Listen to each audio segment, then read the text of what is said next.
When the pastor asked, you may not kiss your bride, she kind of like turned her face, and I kissed her on the cheek.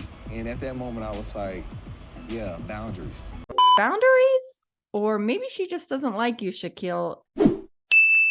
Hey guys, I'm Liz Long, your Red Wine Recapper, and last night we had another episode of Married at First Sight Nashville, and Lifetime, would you believe it or not, gave us actually 3 weddings last night, my friends.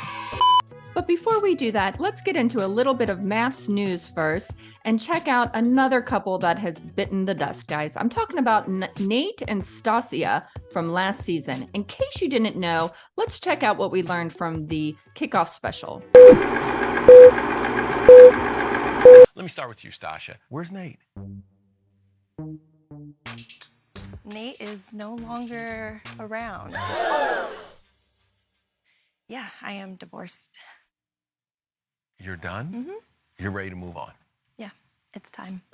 Oh, I wish I could say I'm surprised by this one, guys, but I'm actually not. It just seemed like Stasia was at a different place in her life. Remember she did all that homework before signing up for this. She wanted to get into therapy right away. And it just seemed like she was the breadwinner. And I'm actually kind of surprised that Nate didn't want a sugar mama in the end. But, it's another MAFS couple that has bitten the dust. Oh, and in case you missed this, yeah.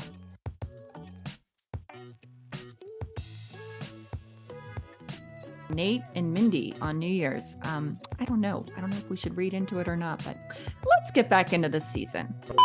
Shaquille, your husband-to-be.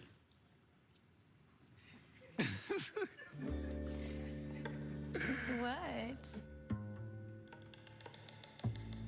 Something you want to say?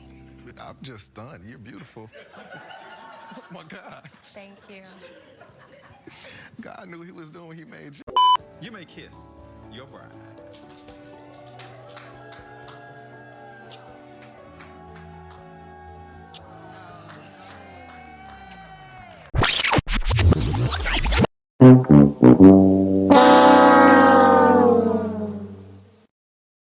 Yeah, guys, I'm afraid that Shaquille is going to be way more into Kirsten than she is into him. And this is not a surprise to us. I mean, looks wise, she is his dream girl, and he is just not her dream guy. And I think, Kirsten is just so well-mannered. She kind of reminds me of Karen from Karen and Miles. She's just very conservative, reserved. And I mean, it's like she's going to just ride this thing out and be a lady and then probably say no on decision day. What do you guys think? Next, guys, we have Chris and Nicole, the one that is got disaster written all over it, or at least it did.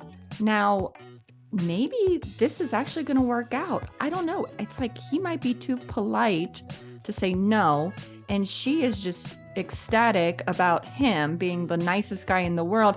And did I mention his wedding gift? Oh my God. Oh my God. That is gorgeous. How big. This is gorgeous. Aw. I'm shaking. Oh my God.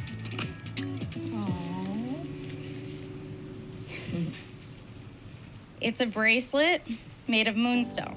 Oh. I gave him a crystal, and he gave me a bracelet made of moonstone, which represents strength, hope, and clarity. I'm sorry, but is this the best wedding gift we have ever seen in MAFS history? I do believe so.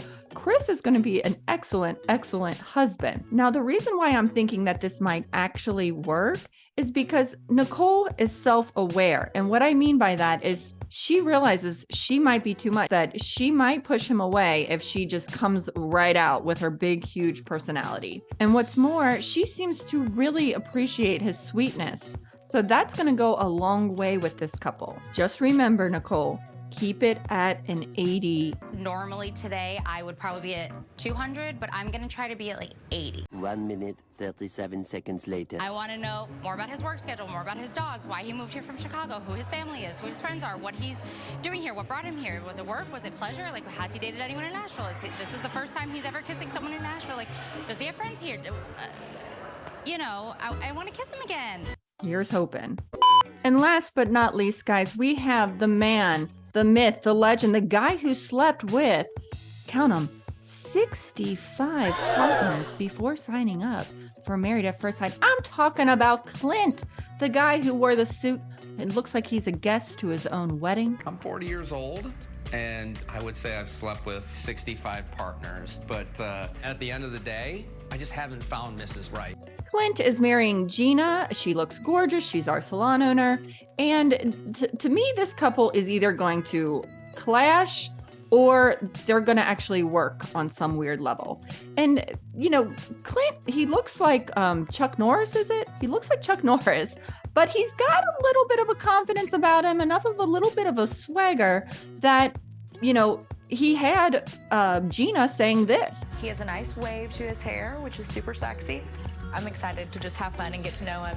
But here is the kicker, guys. Of all the people in the world, they actually live in the same building. Where do you live?